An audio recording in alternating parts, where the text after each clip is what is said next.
vlog. And ang gagawin natin today is magluluto tayo ng almusal, which is ang paboritong-paborito ni Shams. Ano pa nga ba? E di manok. Bumili ako ng Coco Pan na tinapay. At i-rate natin yun dahil na-miss ko ang Coco Pan. At favorite na favorite ko ang mga tinapay sa Coco Pan dahil sobrang affordable and masarap siya. Mga konting clips akong na video kanina na bumili ako ng ulam at duman ako sa Coco Pan. So, panoodin nyo na lang, okay? Okay! 115 ate. Okay po.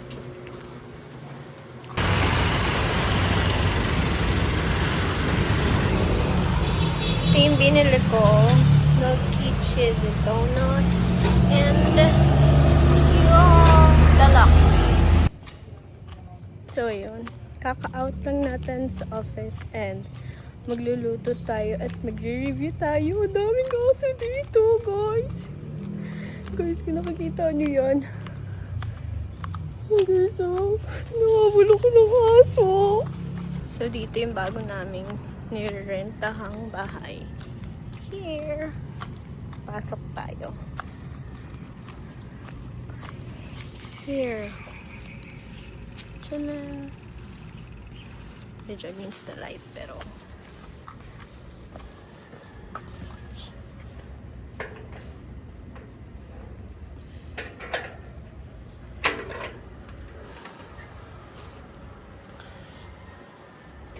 look natin siya.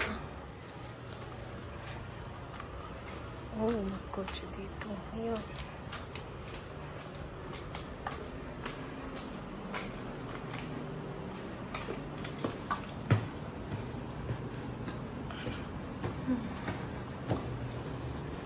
Diyan tayo. Sana hindi makalat yung bahay. Sobrang init. Grabe.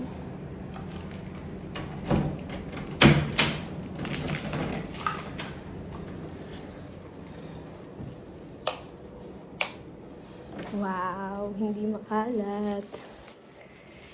And mainit nga lang. Ay, dito na ako sa bahay. So, mag-aayos muna ako and magbabalik ako.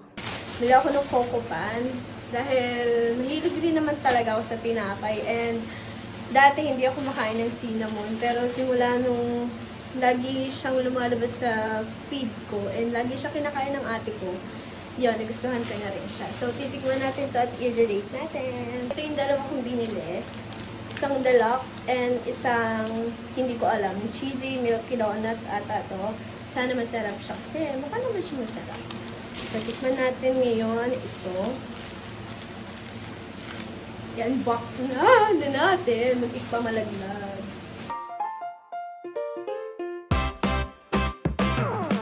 First bite for you. Sa akin naman.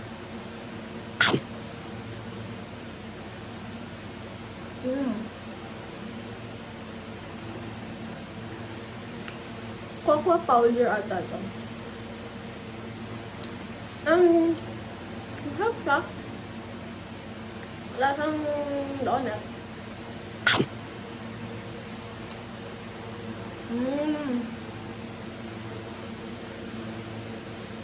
May palaman siya sa loob.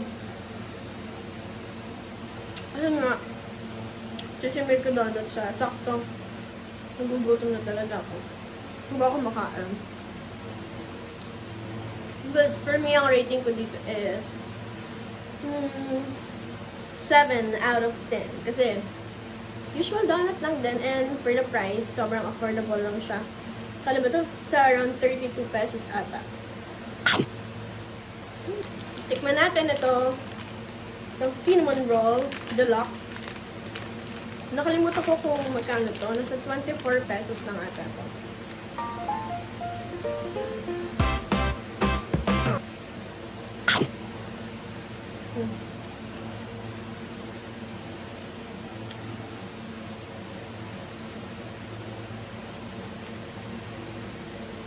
Namiss ko to. Tap talaga na. Tap.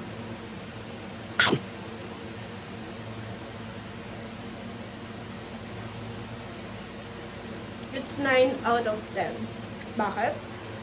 Kasi, mas masarap to pag mas madami yung sauce. Siguro, may ba nabibili ng sauce mismo ng cinnamon na ganun-ganun lang. Yung mismo itong cream. Diba?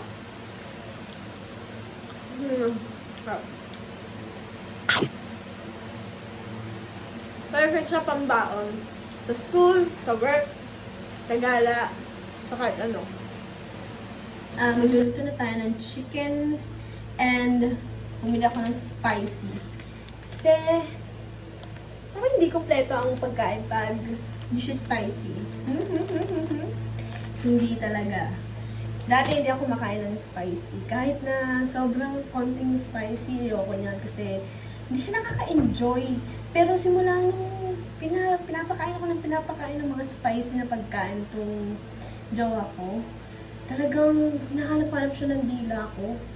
Like, gusto ko spicy lahat. Kung may spicy na kanin lang, go. Parang siyang nakakagahanang kumain.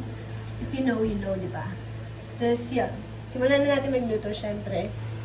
So, ayan ang ating mahiwagang chicken. And ilalagay ko na dito sa kawali.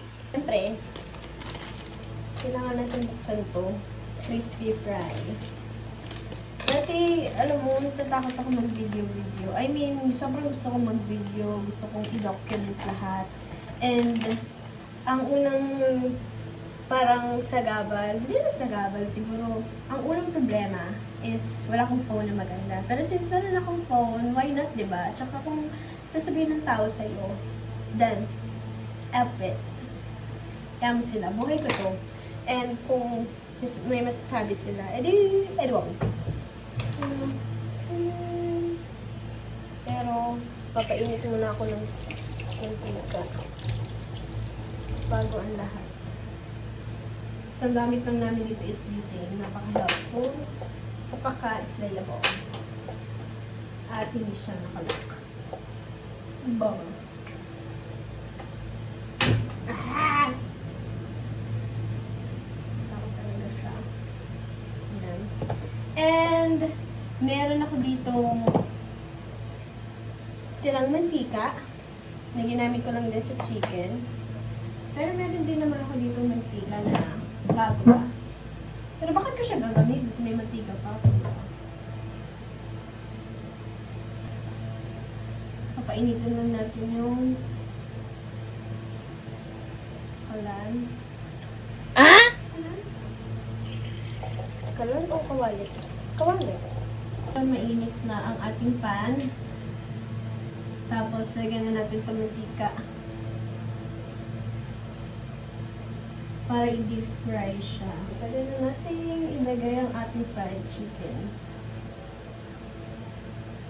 Sarang natin ang pangalawang chicken. Yung pangatang chicken. Feeling ko pa siya pa ito 4. Huwag na. Ito siya. Hintayin lang natin siyang ma-deep fry. And, punta tayo dito sa isda. Yan. Nasalapag muna siya kasi nga, wala pa kaming lamesang nabibili. Pero, bibili kami ng lamesa. Para dyan, at bibili kami ng another aquarium. Papakainin natin sila. Ayan. Flakes. Fish flakes. Diba? Hindi siya nabasa. Okay. Since, okay na.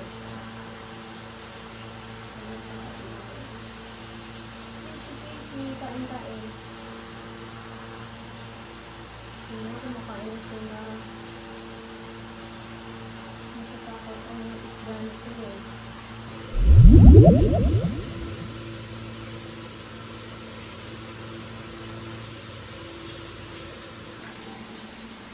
So, medyo nakikita natin na golden brown na. Pwede na itong baliktarin.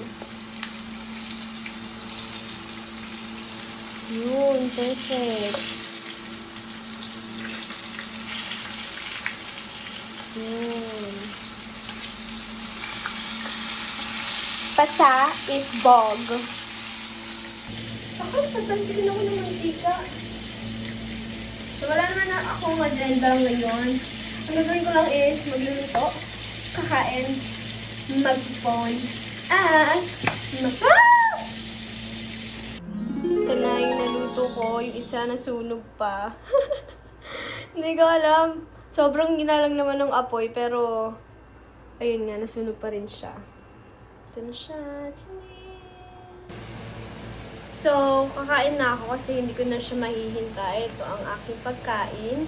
At ito ang sauce na ginawa kahapon pa to. Pero okay pa to. Diba hindi nyo nakita? Basta yan, toyo siya. Toyo. Yan. Kakain na ako kasi nga, hindi ko na siya maiintay. And, sa mga susunod kong video, sana panoodin nyo pa rin. And, welcome to my channel. Adios!